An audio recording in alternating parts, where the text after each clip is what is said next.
Hello everyone. So today we have discussed about a topic of medical surgical nursing which is peptic ulcer.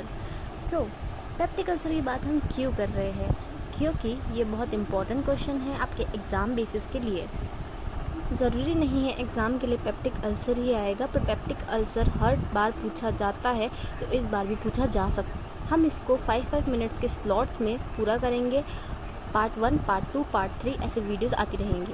So peptic ulcer first is हम peptic से क्या हम समझते हैं। Peptic जो है वो हमारा ग्रीक वर्ड से लिया गया है जिसका मतलब है टू डाइजेस्ट।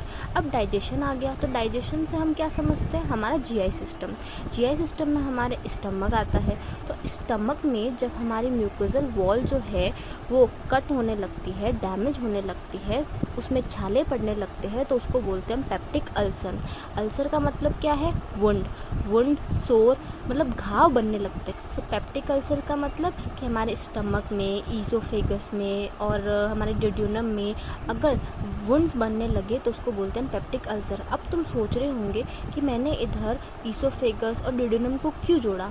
तो स्टमक के आगे जो है वो ईसोफेगस है, पीछे जो है वो ड्यूडेनम है। मैंने इसीलिए जोड़ा क्योंकि ये दोनों हैं वो पास वाले स्टमक के पार्ट हैं। नाउ अब मेडिकल में ऐसी कोई चीज़ नहीं है जो टाइप्स में नहीं डिवाइडेड हो। एक है एक्यूट, एक है क्रॉनिक। एक्यूट की हम बात करें तो एक्यूट शॉर्ट टाइम के लिए होता है और सडनली होता है। फर्स्ट हम कुछ चीज़ की बात करते हैं। ये जो है स्टमक की 4 वॉल होते हैं, 1, 2, 3 एंड 4। स्टमक की जो ये वॉल होती है फर्स्ट वाले उसको म्यूकोजा बोलते हैं, फिर सब म्यूकोजा, फिर मस्कुलर और फिर सिरोसा लेयर होती है। एक्यूट में जो है वो हमारी म्यूकोजा डैमेज होती है ओनली, और क्रोनिक में जो है वो हमारी म्यूकोजा प्लस सब mucosa plus muscular layer damage होती है। इसके जो है क्रोनिक के शार्प एजेस होते हैं, क्लीन बेस होता है, और एक्यूट का हम अच्छे से ध्यान नहीं रखेंगे तो हमारे क्रोनिक पेप्टिक अल्सर के होने के चांसेस है।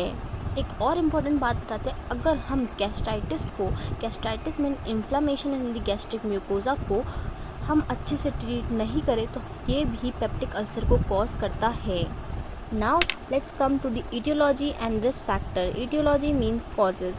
First cause is H. pylori bacteria. H. pylori bacteria जब हम कुछ खाते हैं तो हमारे साथ साथ दिन में हज़ारों बैक्टीरिया आते हैं, बट हमारी जो ईसोफेगस में म्यूकोजा लेयर है वो इन सब बैक्टीरिया से फाइट करती है। किसी बैक्टीरिया से फाइट नहीं कर पाती तो वो हमारे स्टमक में चले जाते हैं, जैसे कि H pyloric bacteria.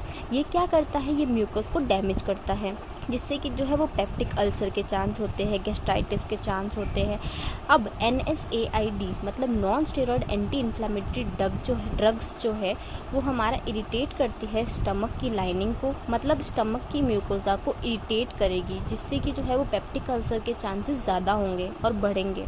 Regular use करेंगे हम पेन किलर्स का तो भी हो सकते हैं। अब स्मोकिंग और अल्कोहल कंजप्शन, ये जो 2 ईटियोलॉजिकल फैक्टर्स हैं ये सब में सेम रहते हैं, क्योंकि इनसे बहुत सारी बीमारियां होने के चांसेस होते हैं।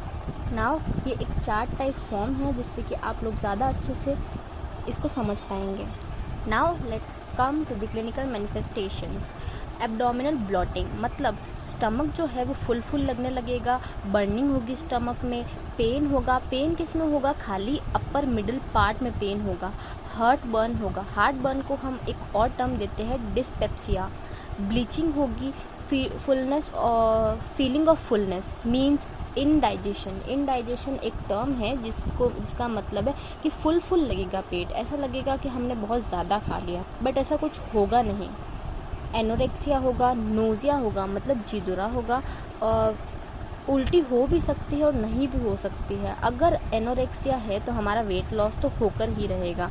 अब जो सीरियस सिम्टम्स है जैसे कि लाइफ थ्रेटनिंग कंडीशन के सिम्टम्स, जैसे कि मेलिना क्या है कि स्टूल में जो है वो ब्लड आएगा। ऐसा नहीं है कि स्टूल में सही में ब्लड आएगा, स्टूल जो है वो ब्लड आने की वजह से, इंटरनल ब्लीडिंग की वजह से वो ब्लैक हो जाएगा, तो हमको खुद पता चल जाएगा कि हमारे मेलिना की कंडीशन है। सीवियर एब्डोमिनल पेन होगा और हेमेटेमेसिस होगा। इसका मतलब क्या है, वॉमिटिंग होगी, ब्लड की वॉमिटिंग होगी। गैस्ट्राइटिस, ड्यूडेनल अल्सर मैं आपको अगले वीडियो में बताऊंगी, और डायग्नोस्टिक इवैल्यूएशन भी मैं आपको अगली वीडियो में बता दूंगी। अगर आपको इन सब के नोट्स चाहिए हो तो आप मुझे बता सकते हैं। मैंने अभी तक अपना टेलीग्राम चैनल बनाया नहीं है, पर टेलीग्राम चैनल अगर आप बोलेंगे नोट्स के लिए तो मैं बना दूंगी। Okay, thank you for watching.